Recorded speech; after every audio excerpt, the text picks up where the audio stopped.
Have you ever wondered why the HOA queen suddenly decides the community pool isn't big enough until she realizes it's sitting on land she doesn't own?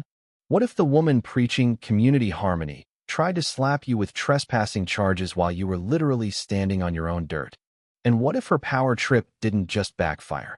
It drained the entire pool, ruined everyone's summer, and left her packing boxes while the rest of the neighborhood finally saw the clown she really was. Picture Desert Bloom Estates, just outside Phoenix, Arizona.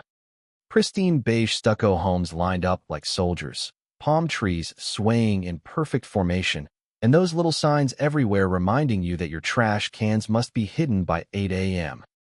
or face a $50 fine. It looked like suburban heaven, until you remembered heaven came with a 300-page rulebook enforced by people who'd never met a grudge they couldn't weaponize. My grandfather bought this 5-acre parcel back when the desert was still wild scrub and cheap dreams. He never sold. Carved the rest of the neighborhood around it like a donut. Built the gated entrance, the clubhouse, the tennis courts, everything except the land smack in the middle.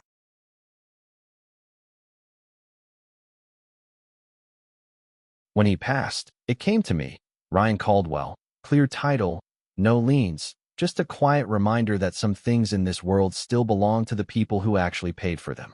6 years ago, the HOA board came knocking. They needed a bigger pool at the seams with new families, and my parcel was the only undeveloped chunk big enough for their resort-style upgrade. They offered to buy it outright. Grandpa's voice, "Don't sell dirt unless you're dead," and countered with a 10-year ground lease instead. Fair rate, below market because I figured nice amenities would lift everyone's property values, including mine. The contract was crystal. They build, maintain, insure, pay taxes. I keep ownership.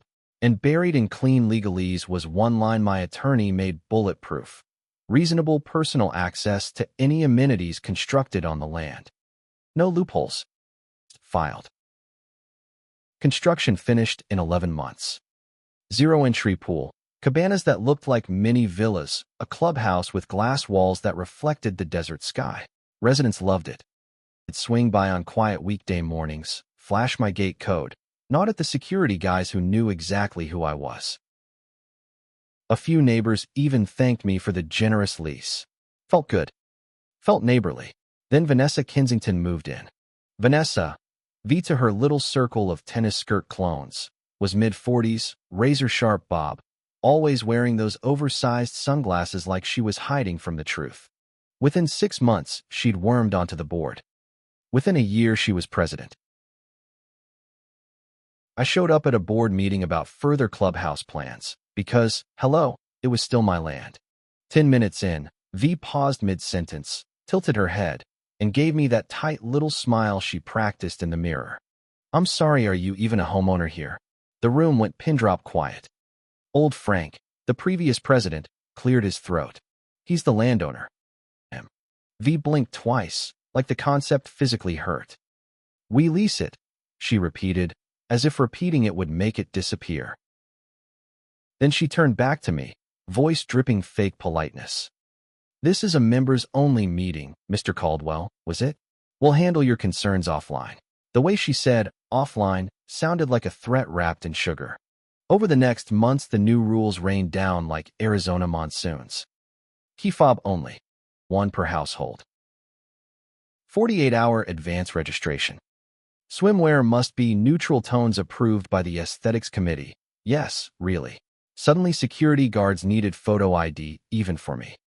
The first time I got stopped at the gate, the poor kid looked miserable. "Sir, I need your HOA resident card." I smiled calmly. "I don't have one." He radioed inside, waited, finally waved me through with an apologetic shrug.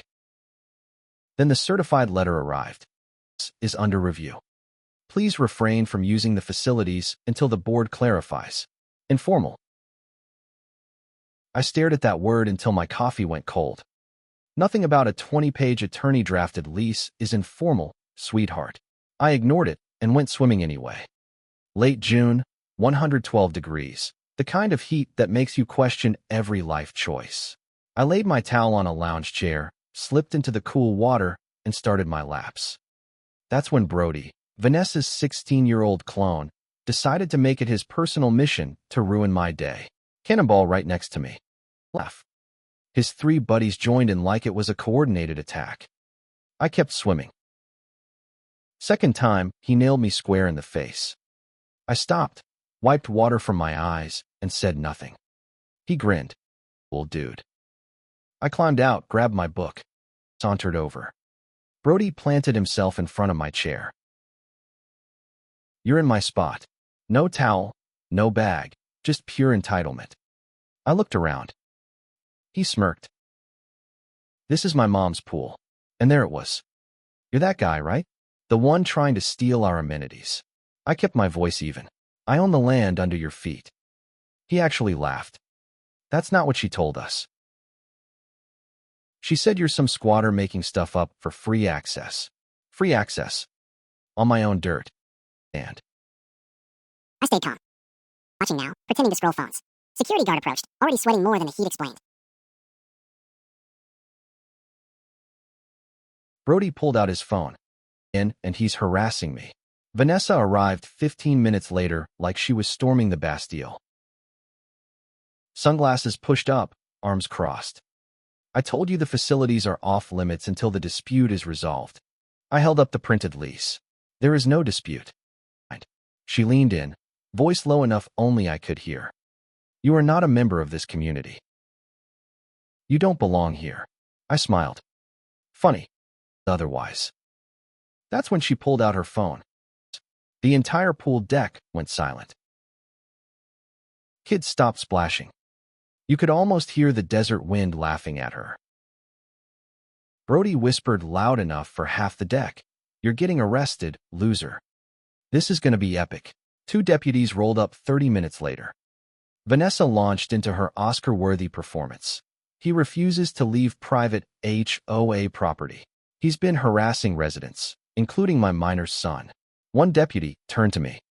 I handed him the lease. It under the brutal sun. The older deputy finally walked back. Ma'am, this appears to be a civil contract issue. Based on this document, he has legitimate access rights. We can't remove him for trespassing. Vanessa's face went the color of a bad sunburn. You're just going to let him stay? The deputy shrugged. Yes, ma'am. If you want to file a complaint. They left. Vanessa spun on me, voice venomous. This isn't over. Oh, I knew it wasn't. But something inside me had already flipped the switch from patient to prepared. After the deputies drove off, the pool felt colder than 112 degrees should allow.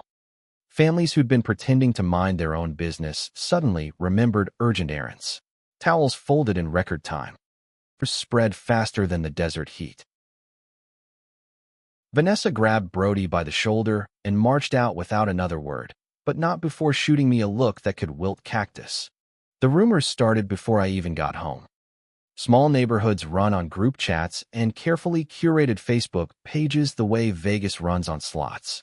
By evening, I was apparently the opportunist trying to steal our oasis. Someone posted a blurry photo of me holding the lease with the caption, "Is this guy even legal?" Comments flooded in. He's exploiting a loophole. Someone needs to check his background. I didn't respond. I just started quietly documenting. Emails, letters, timestamps. Patience is a weapon when the other side is swinging wildly. Next certified letter demanded proof of inheritance, will, deed transfer, tax receipts. Basically an audit of my entire life. My attorney laughed so hard, he almost dropped his phone. She's fishing. Overkill them with paper. We did. Idle. 0 gaps. 2 weeks later, another letter claimed one of the original signatures looked inconsistent and suggested forensic handwriting analysis. That was the moment the mask fully dissolved. This wasn't confusion. Her assassination dressed up as due diligence. Vanessa was building a narrative, me as the greedy outsider, her as the noble protector of the community. Classic Karen playbook. Weaponize paperwork and public opinion until the victim looks crazy. Mid-July. Early morning swim to avoid the crowds. I was halfway through a lap when Brody and his crew spotted me. Yo, it's the squatter again. Cannonballs everywhere. One kid yelled across the deck loud enough for everyone to hear. Hey guys, this is the dude who thinks he owns the pool. Laughter rippled. Brody swam closer, casual as poison. My mom says he's probably mentally unstable.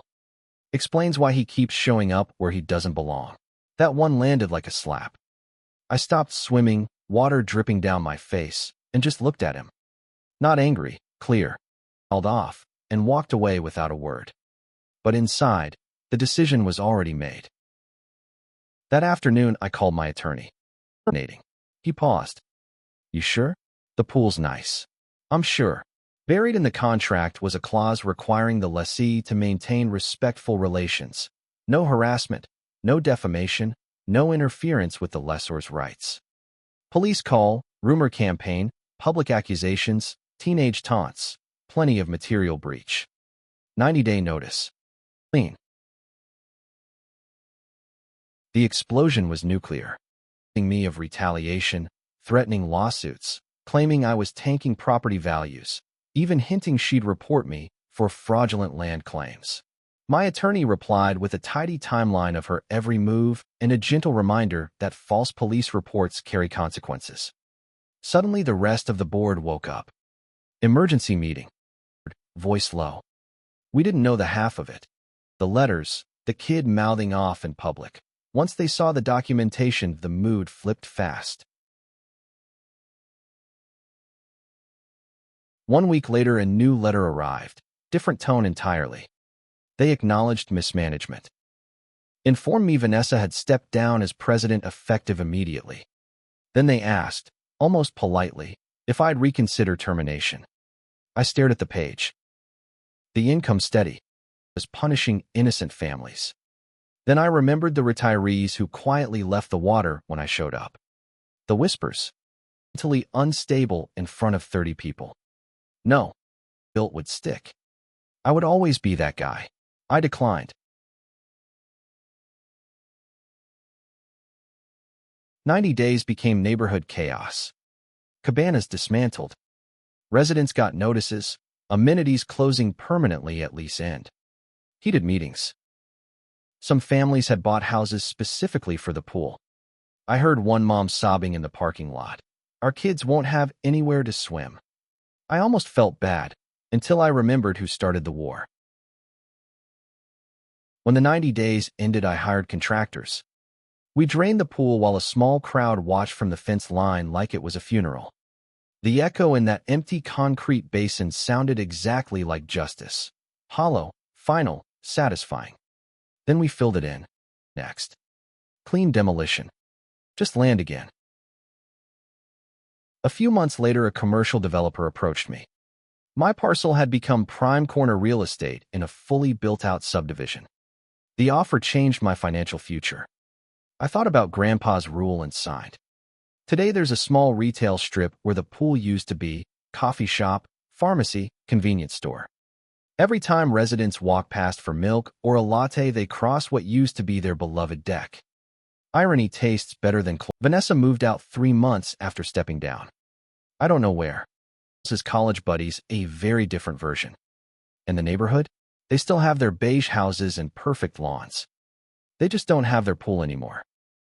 Here's the thing I learned watching that whole mess unfold. Never underestimate how fast a Karen will burn down the village to keep her throne.